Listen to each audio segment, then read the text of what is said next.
Yesterday, Sayadaw explained from the text in the Buddha's teaching. Sayadaw explained that the Nama-Rupa phenomena, if one thinks of Nama-Rupa phenomena as good and pleasant and desirable, one will crave onto them. One will think that seeing, hearing, smelling, tasting, touching are pleasant and desirable, and thus one will crave to see good things, one will crave to hear good sound, and so on. And because the greed gains momentum, one clings onto it, there will be a greater degree of craving and clinging. One also has wrong view that it is I who is seeing, it is I who is hearing, it is I who is smelling, tasting, touching, and so on. In this way, they have wrong view on self, atta. As long as one is taking Nama-Rupa phenomena as good, pleasant, and desirable, there will be suffering in life. As long as one does not see the characteristics of impermanent suffering and non-self, of these Nama-Rupa phenomena, as long as one does not see cause and effect, as long as one does not know in the way they really are, as long as one does not see things correctly, there will be avijja, ignorance. Avijja is ignorance, not knowing or knowing wrongly. It is not just not knowing, but one knows just the opposite. One knows wrongly. Taking unpleasant things as pleasant, taking these Nama-Rupa phenomena to be good, pleasant, and desirable, it is avijja, ignorance.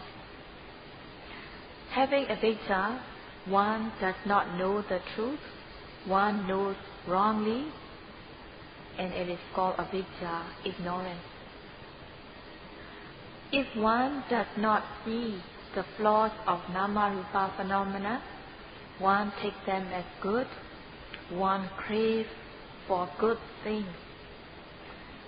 Craving for good things is Dhamma. Craving for better and better things, one develops Dhamma. Having Dhamma, craving on good things, one tries to get whatever he, she wants. After getting what he, she wants, the person grabs onto these objects, the person clings onto these objects. At this stage, it will be a greater degree of craving and clinging. So one can cling onto craving, and also one cling with wrong view on self and soul. So in this way, there will be not knowing and knowing wrongly, and thus one will have craving and clinging. Having craving and clinging, one performs good and deed that leads the person to be reborn in further existences. Ignorance and craving are the roots of performing good and bad deeds that will lead to further existences. In order to get things what one wants, one thinks about it, how to get these things, one talks about it, how to get these things, and one even commits things bodily in order to get what he/she wants. Trying to get the thing he/she wants, the person performs deeds by body, speech, and mind. If there is wise attention, then one will have the determination or resolution that I will only let wholesome mind to arise. It is called yoniso manasikara, wise attention, making up one's mind that I will only let wholesome mind to arise. So in this way, having yoniso manasikara, one makes a resolution beforehand that I will only let wholesome mind to arise in every way. So if there is wise attention, yoniso manasikara, the mind will be inclined onto good things, and one will be performing good deeds by body, speech, and mind. Such kind of good deeds by body, speech, and mind is called kamma deed. When performing good deeds by body, speech, and mind, there is cetana, volition, involved. If one has unwise attention, it will be ayoniso manasikara. A person with unwise attention, a person with ayoniso manasikara will be committing unwholesome deeds. If one does not have the resolution or determination that I will only let wholesome mind to arise, if one does not have such determination, then the mind will be inclined onto bad things, and then one will be developing unwholesome mind and unwholesome deeds. Developing unwholesome mind and developing unwholesome deeds, there is bad cetana, bad volition involved. Cetana arises and passes away. Even though the cetana, volition, passes away, it leaves behind the potency to give results. Due to the result of cetana, volition, people are reborn in new existences. An ordinary kind of wholesome deed can lead the person to be reborn as a human or a deva. An unwholesome deed can lead the person to be reborn in lower existences. In this way, resultants and consequences will arise due to one's own good and bad deeds. Not seeing flaws in nama-rupa phenomena, not seeing flaws of it, there will be wrong view and one commits bad conduct. By seeing flaws in nama-rupa, one will no longer crave onto these objects, one will no longer cling onto these objects, and thus one will not perform deeds that lead to further existences. If there are no further existences, then the kind of suffering such as old age, disease, and death that are connected with existence will no longer arise.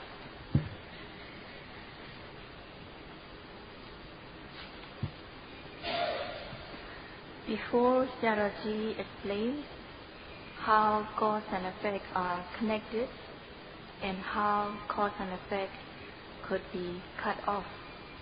Before Sayadaw explains, Sayadaw will explain the usage that Buddha had used, and Sayadaw explained about the word samsara vata dukkha. Samsara vata dukkha is made up of three words: samsara, vata, and dukkha. Samsara is the continued existence of seeing, hearing, smelling, tasting, touching, bending, stretching, lifting, moving, placing, and so on. So nama-rupa phenomena that are arising continuously like a stream of current, continuously arising, continuously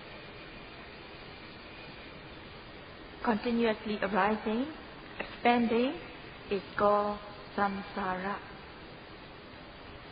The nama-rupa phenomena are arising as cause and effect, and these nama-rupa phenomena arise due to relevant cause.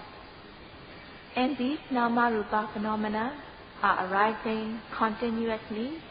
They are arising continuously, expanding continuously, and thus the nama-rupa phenomena continuously arising are called samsara.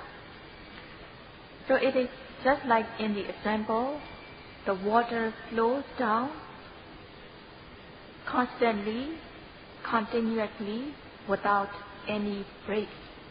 In the same way, the nama-rupa phenomena are arising continuously, expanding continuously, and it is called samsara. Vata means rotating. It's like rotating like a fan.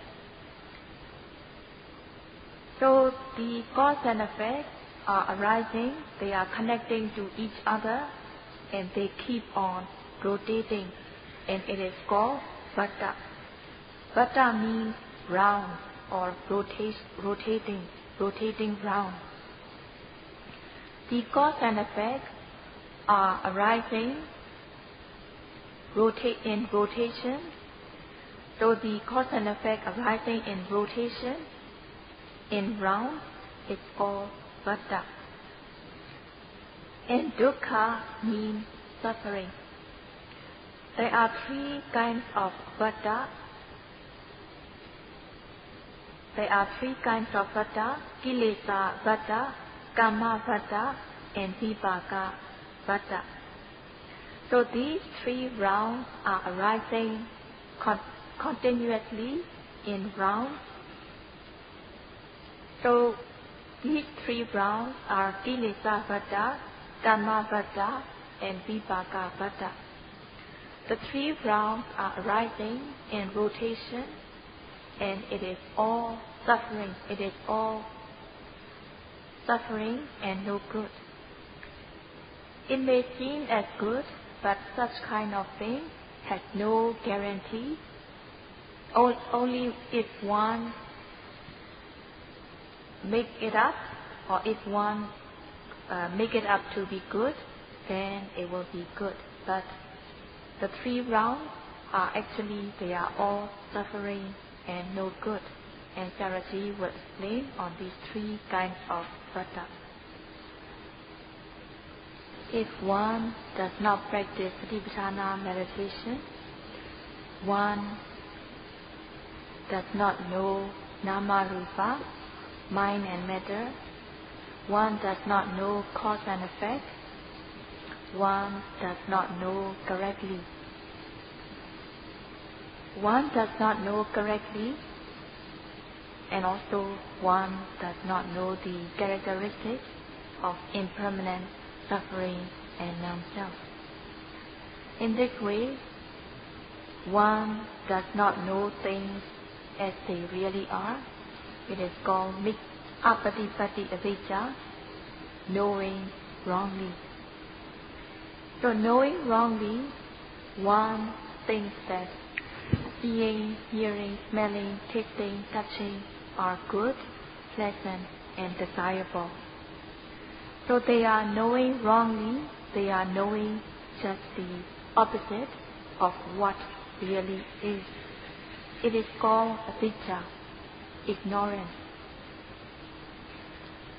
Not knowing that nama-rupa phenomena are detestable, not knowing the truth, one takes these things as good and pleasant. so it is called asada nupassana. A person taking these nama rupa as good and pleasant and desirable, Dhamma craving will develop. One will crave to see good things, one will crave to hear good sounds, one will crave to smell good fragrance, and so on. So one will be craving for good things, better things, and best things, and thus Dhamma craving grows to a bigger degree. Having Dhamma craving, one also cling onto it. One will cling with craving. One also cling to wrong view, believing in self and soul. In this way, there will be avidya, ignorance, Dhamma, craving, and upadana, clinging. Not knowing cause and effect, one develops these defilements such as avidya, ignorance, Dhamma, craving, and upadana, clinging. If one is not mindful, if there is lack of mindfulness, one will not know that these nama rupa phenomena are arising continuously, expanding continuously in the way of seeing, hearing, smelling, tasting, touching, and so on. Not knowing the truth, not knowing the nama rupa, one is developing the defilement, avidya, ignorance, Dhamma, craving, and upadana, clinging. So one can imagine oneself, what are arising, what things are arising in oneself if there is lack of mindfulness. One will know that there will be ignorance, craving, and clinging arising if one is not being mindful. If there is craving and clinging, one wants to see good things, to hear good sounds, and so on. Wanting good things to see, good things to hear, one performs deeds. If one has wise attention, one will be performing good deeds. But if one does not have wise attention, one will be committing wrong deeds. In this way, based on the kilesa vata, the round of avidya, Dhamma, and upadana, one commits good and bad deeds. The round of good and bad deeds are called kamma vata, round of deeds. If one does not have wise attention, one commits misconduct, stealing, killing, committing sexual misconduct, lying, cursing, talking frivolous talk, wanting to take other people's belonging by force, believing that good and bad deeds do not bring good and bad results. In this way, if there is not wise attention, one commits bad deeds. So based on the kilesa vata, based on the round of avidya, Dhamma, and upadana, one performs good and bad deeds, and thus there will be kamma vata, round of deeds. So in the whole day, there will be deeds by body, speech, and mind continuously apart from sleeping hours, and it is called kamma vata, round of deeds. In other words, these deeds are also called kamma bhava, because one is performing good and bad deeds. When performing good and bad deeds, there is cetana, volition, involved. Doing good deeds, there will be good cetana, good volition. Even though one's deed arrives and pass away, but one's deed leaves the potency in order to give resultant. Whenever there is opportunity, these deeds will bring resultant. Saraji gives an example. A ripe fruit will fall down to the ground. A ripe fruit will perish, but it will leave the potency in its seed so that next new generation of tree will grow. In the same way, even though wholesome deeds and unwholesome deeds, wholesome mind and unwholesome mind arise and pass away, but the Vedana, volition, leaves the potency that can give result in the future. Just like a fruit leaves the potency in its seed to bring new blood. So in the seed, one cannot see the potency, but if one leaves the seed, it will come to a sprout and a plant will grow. In the same way, the wholesome and unwholesome deeds pass away, but they leave behind the volition, leave behind the potency to give result. So due to karma vata, due to round of deeds, there will be resultant and consequences. As a result of the deeds one has done, one will be reborn into next existence. In the new life, there will be patisandhicitta, rebirth linking consciousness. This rebirth linking consciousness is the direct resultant of one's own deed. And after the rebirth linking consciousness pass away, there will be other consciousness such as life continuum and also seeing, hearing, smelling, tasting consciousness and so on.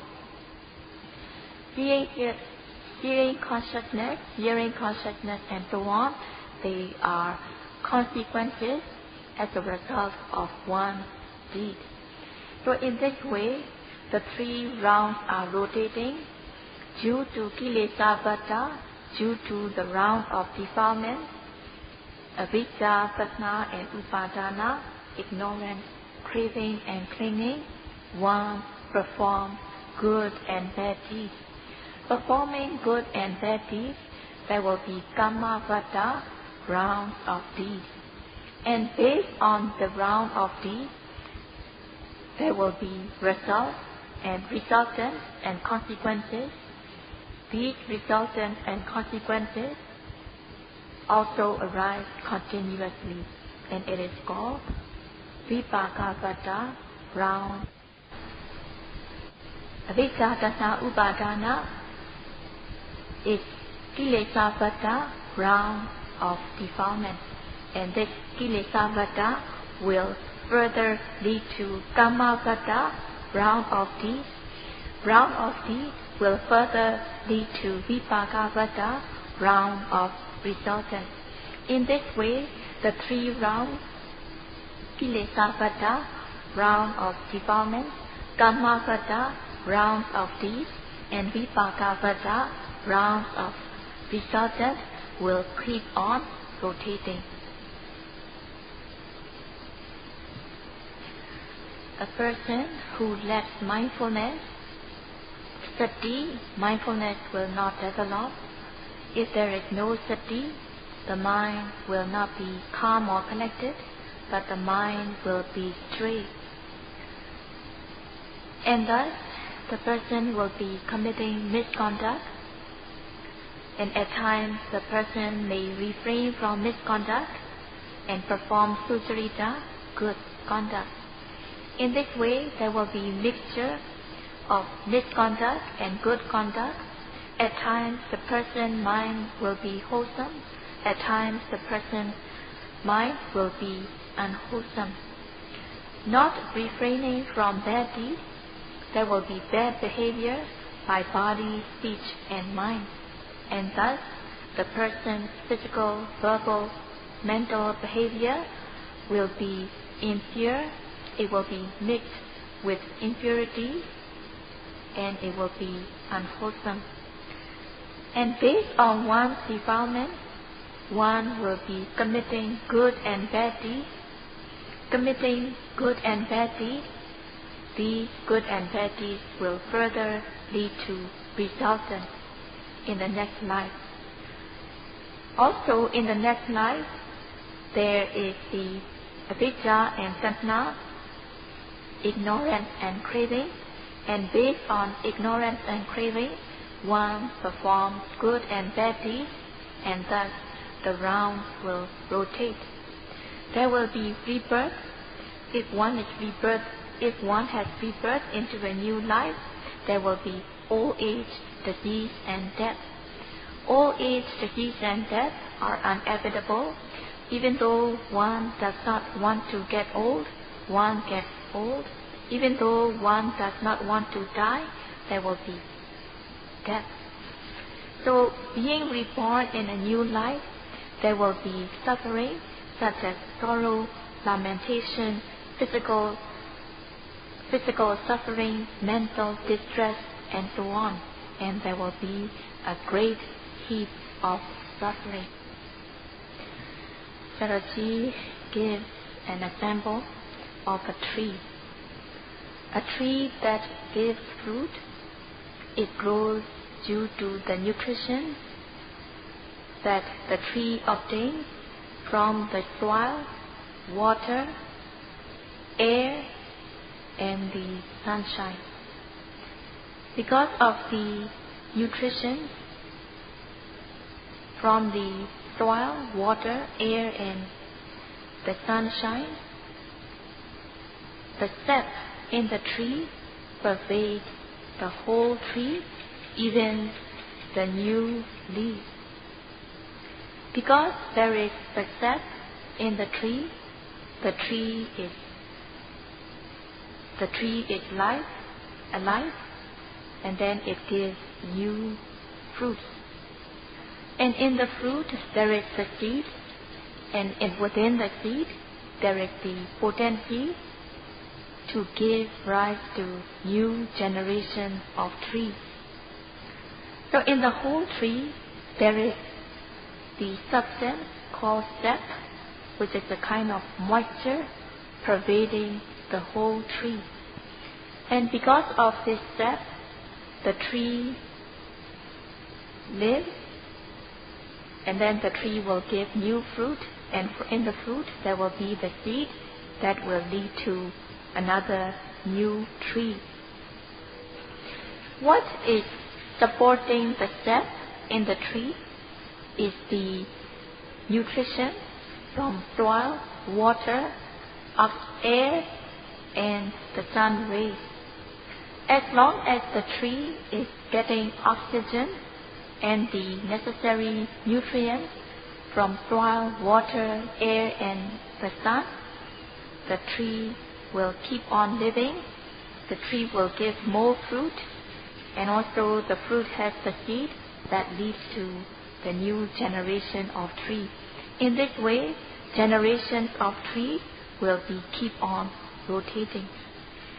If one wants to kill the tree, one has to rip off the bark about 1 feet from the soil. Removing the bark, the tree cannot absorb nutrition from the soil, water, air, or the sun, and the tree will soon die. So in the example, Kilesavada, round of defilement, is compared to the sap of the tree. As long as there is sap in the tree will keep living. In the same way, as long as there is kilesa, the defilement, one will be performing good and bad deeds. Because of the good and bad deeds, there will be resultant,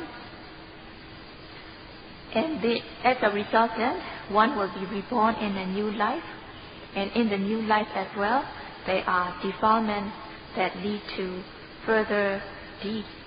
In this way, the 3 rounds will keep on rotating from kilesa vata, from round of defilement to round of the kama vata, and if there is kama vata, there will be vipaka vata, round of resultants. So, if a person wants to kill the tree, one has to peel off the bark so that the tree cannot absorb the nutrition from soil, water, air or sun.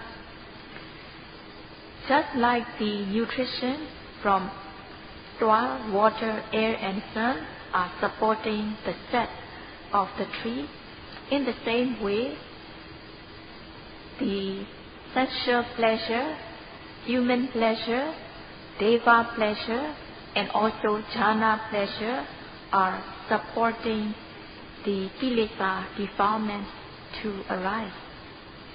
So these pleasure, mundane kind of pleasure, they are good, but they last only very shortly, they last only a moment.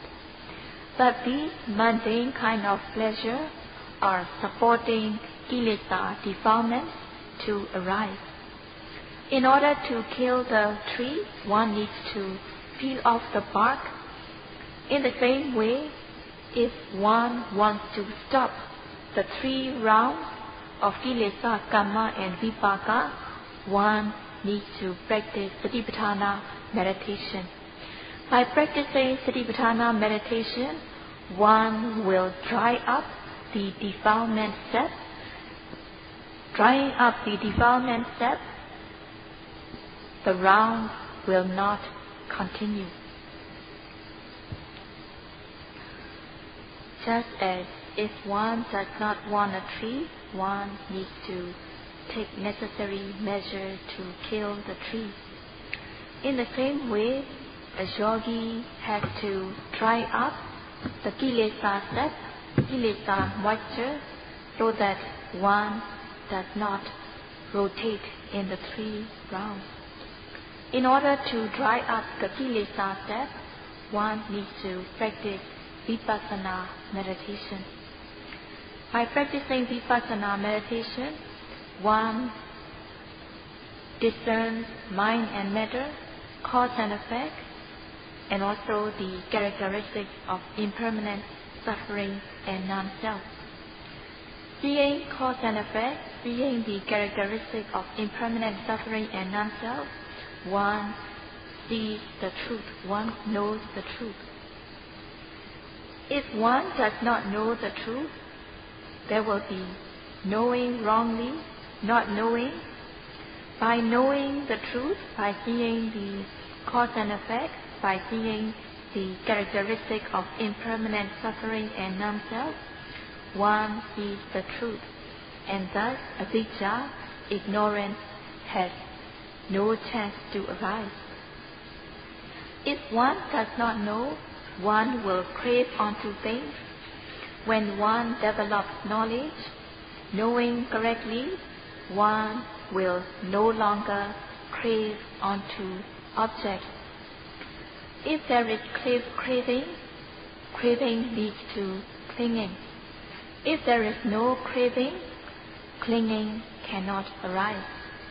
When a person sees cause and effect and the characteristic of impermanent suffering and non-self, yogi understands impermanence, and yogi will not have wrong view, believing in atta, and thus there will not be clinging with wrong view, there will not be clinging with craving.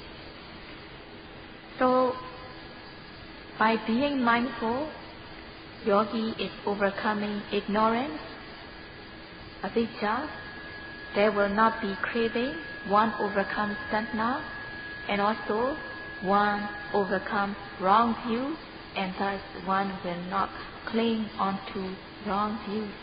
In this way, kilesa defilement will dry up. In each noting, if there is one noting, there will be one moment of defilement drying up. A dry plant a dry tree will not give fruit. In the same way, when kilesa defilements dry up, one will not be developing karma. At the time yogi is noting, when the yogi is being mindful, unwholesomeness has no chance to arise, and one will not be developing the kind of wholesomeness that will lead to further assistances.